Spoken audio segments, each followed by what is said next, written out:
Começa agora o programa Encontros Inteligentes. O sucesso na visão de quem chegou lá, com Mário Divo. Rádio Cloud Coaching. Começa agora mais um Encontro Inteligente. Este é o último encontro de 2022, ainda falando de futebol, ainda ressaltando a exuberância que foi a final dessa última Copa do Mundo entre a Argentina e a França. Os nossos hermanos argentinos levaram a melhor e, obviamente, que o mundo se beneficiou de um futebol maravilhoso, coroando uma Copa do Mundo. Pois bem, mas não é sobre o futebol atual que eu quero falar. Eu, como prometi em sessões passadas, né, eu vou fazer um encontro inteligente hoje, um encontro com o livro publicado pelo meu amigo Abrão Aspes, que fala do futebol brasileiro, mas fala também, num primeiro capítulo, da origem do futebol. E é sobre isso que eu quero tratar, e vocês vão perceber, em parte, o que eu estarei fazendo é uma leitura de capítulo do livro. Portanto, vale a pena a gente ter essas referências que é muito difícil a gente encontrar. Então, continuando, para os povos primitivos, a esfera sempre foi um objeto de adoração divina. Seja a lua, seja o sol, associados com o dia e com a noite, eles eram tidos como símbolos místicos por nossos antepassados. Algumas tribos até mesmo acreditavam que podiam exorcizar os demônios chutando uma pelota, chutando um objeto em forma de bola. Em alguns lugares no mundo, uma prática tanto esportiva como religiosa era chutar o crânio de inimigos mortos, lá na antiguidade. Jogar com bola claro, é divertido, o homem acabou fazendo essa descoberta, e com o passar do tempo, o homem aprendeu a criar objetos com as próprias mãos e foi desenvolvendo, então, esse objeto redondo que permitia um divertimento. E uma bola para correr atrás. Aliás, no passado, uma maçã, um coco, uma laranja, eles também serviam para brincar e não só para ser comido. Na China e no Japão, a esfera era feita de fibra de bambu. Na América, já se usava o látex das árvores. E em alguns casos, o pessoal até usava um barro polido na forma de pelota. A pelota de maior sucesso na antiguidade, segundo as pesquisas do Abrão Aspes, foram aquelas confeccionadas por tribos de pastores. Eles matavam os bois e os porcos, comiam as melhores partes e deixavam os restos para os urubus. O nosso antepassado mais inteligente pegou as bexigas, inflou-as com ar, amarrou as pontas e nascia, então, uma bola redonda que quicava, batia no chão e quicava, o que serviu, inclusive, para desenvolver o divertimento ainda mais. Até porque ela era oca, leve, e as pessoas nem se machucavam tanto ao chutar. Bom, e aí vários esportes foram sendo desenvolvidos com a bola, e aqui vale a gente lembrar uma questão muito interessante, que essa bola do passado, ela acabou servindo de instrumento para o desenvolvimento dos jogos, do estilo, do tipo de futebol em alguns países. Então vamos lá. No Japão, o primeiro registro de uma atividade que lembra o futebol, por ser jogado com os pés, era chamado de kemari. Surgiu no Japão por volta de 4.500 a.C. Curiosamente, esse jogo serviu como uma ocupação divertida para os homens da corte que ficavam entediados com nada acontecendo. Era um jogo pacífico, sem brutalidade, e se prestava a demonstrações de habilidade. As pessoas que empetecando lá aquela bola da época, e que era feita de fibra de bambu, e era passada de pé em pé, não podendo cair no chão. Bom, essa foi a origem do futebol, da brincadeira com a bola praticada no Japão. Na China, os registros mais antigos que se tem vão a 2600 antes de Cristo, e surgiu com o primeiro antepassado de nosso atual futebol, que em chinês era chamado de Tsu Shu. O Tsu, chute, Shu, bola. Tsu Shu, chute na bola. O seu inventor foi Yang Tse, um oficial do imperador que idealizou como instrumento, como treinamento, melhor dizendo, para sua guarda pessoal. Nesse jogo, Tsu Shu, 8 jogadores passavam a bola pé a pé com o objetivo de fazer ultrapassar a meta adversária, que era constituída de 2 estacas fincadas no chão. É mais ou menos como hoje em dia o pessoal faz racha na praia, e é a mesma coisa, que tem 2 estacas ou 2 chinelos no chão marcando a meta, e o pessoal tinha que fazer essa bola, que lá na China, nessa época, tinha 22 centímetros de diâmetro, já era de couro e recheada de cabelo, crina ou fibra de bambu. E o campo, ele era um campo relativamente resumido, tinha 14 metros de lado e comprimento ali não tinha muito controle. No Oriente Médio, algumas peças arqueológicas levam a afirmar que o futebol existe lá no Oriente, principalmente no Egito e na Babilônia, desde 3.000 anos atrás. No Egito, uma pintura em um túmulo apresenta atletas durante um jogo, onde o uso dos pés aparece chutando uma bola. Mas nessa época, essa prática tinha um caráter religioso, a bola representando o Deus Sol. Na América, o jogo de bola, tanto no aspecto lúdico como no religioso, já remonta à América pré-colombiana. E existem vários historiadores, que afirmam que o uso de uma bola de resina extraída de árvore era comum em quase toda a América. E aí a gente há de pensar que se extraía a borracha, né, das árvores, e isso deu maior elasticidade a essa pelota que era chutada. Várias linhas de tribos e vários tipos de referências existem, e esse trecho aqui do livro é um tanto quanto longo, mas eu vou resumir dizendo o seguinte, que com o tempo o jogo, que no início era muito sacralizado, era muito ligado à questão religiosa, ele passou a ser disputado até por escolares. E não só os escolares gostavam da prática, como também outros escravos, os empregados das fazendas e assim por diante.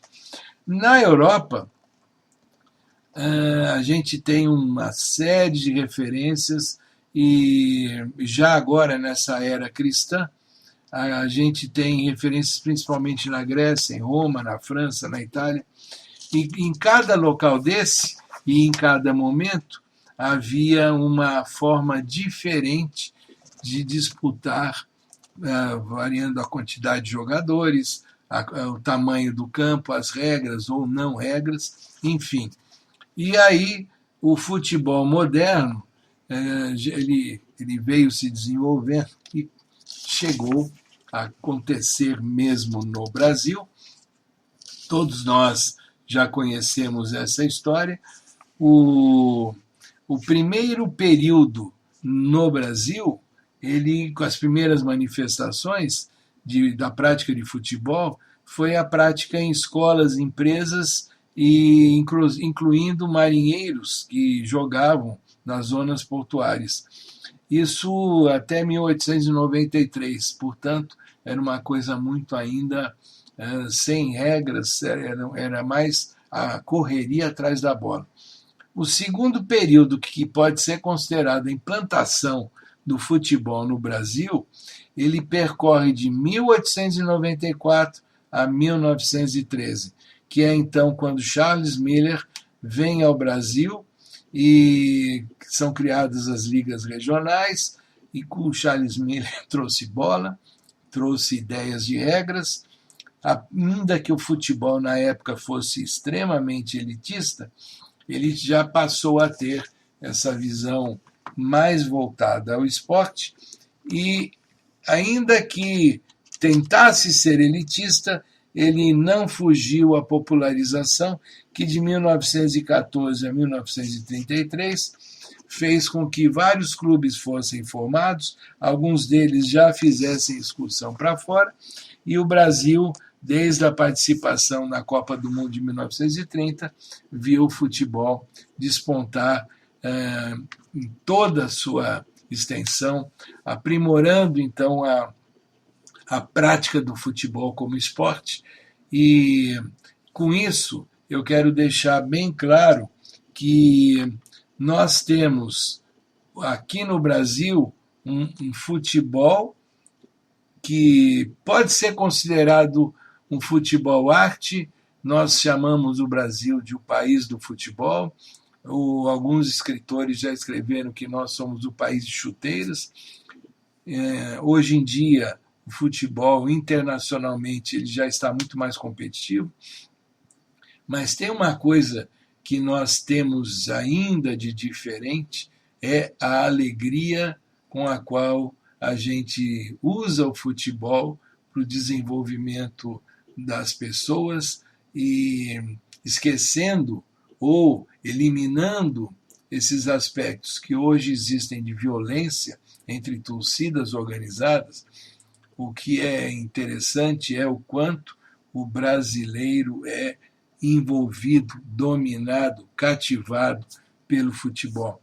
E é assim que a gente deve sempre pensar no esporte como uma forma de desenvolver o corpo e desenvolver o espírito.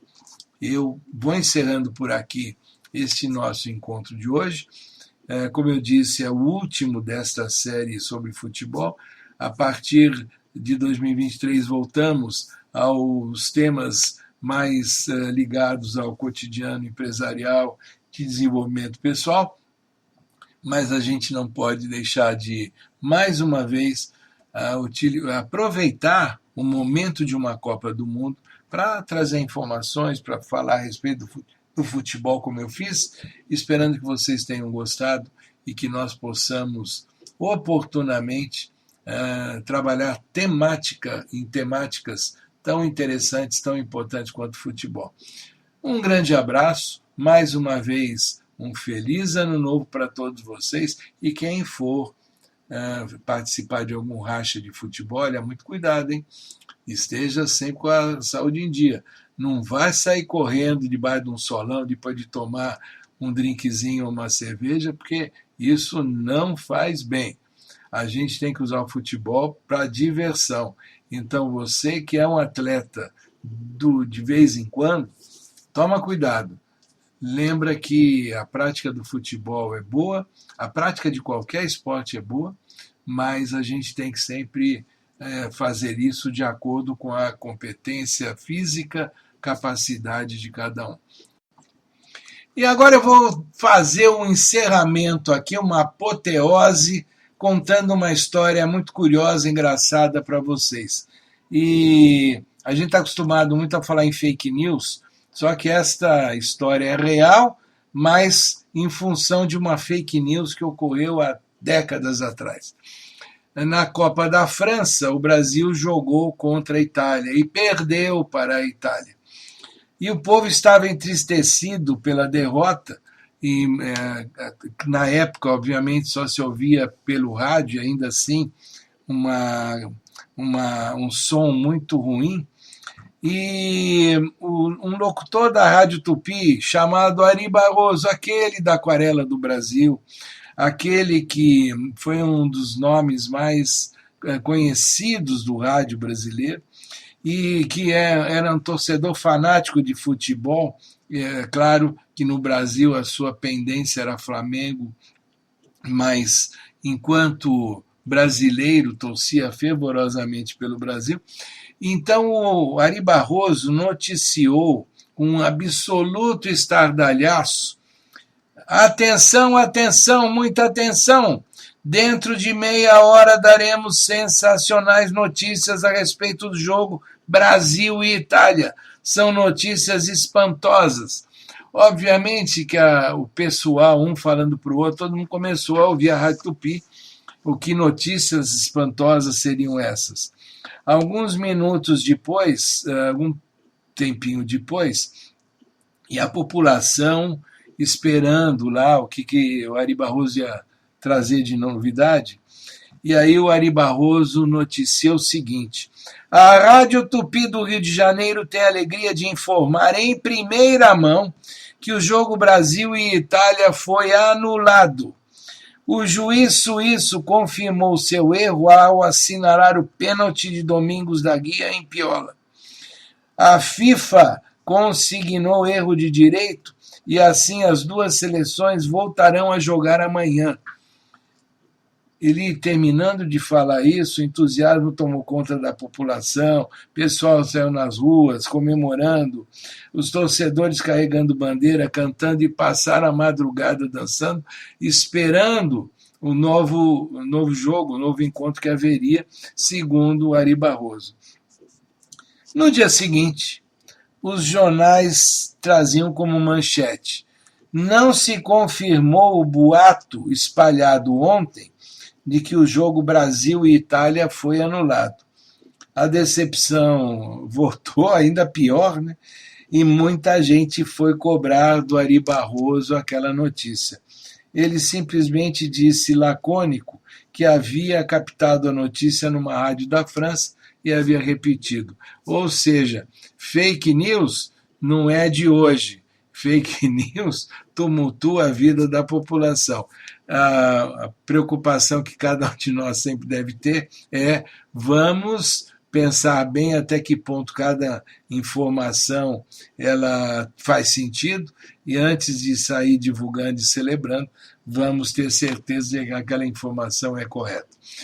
Mais uma vez, um grande abraço, um excelente final de ano e até 2023.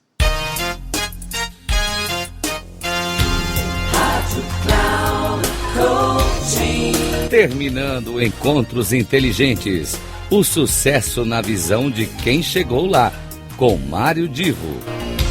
Rádio Cloud Coaching.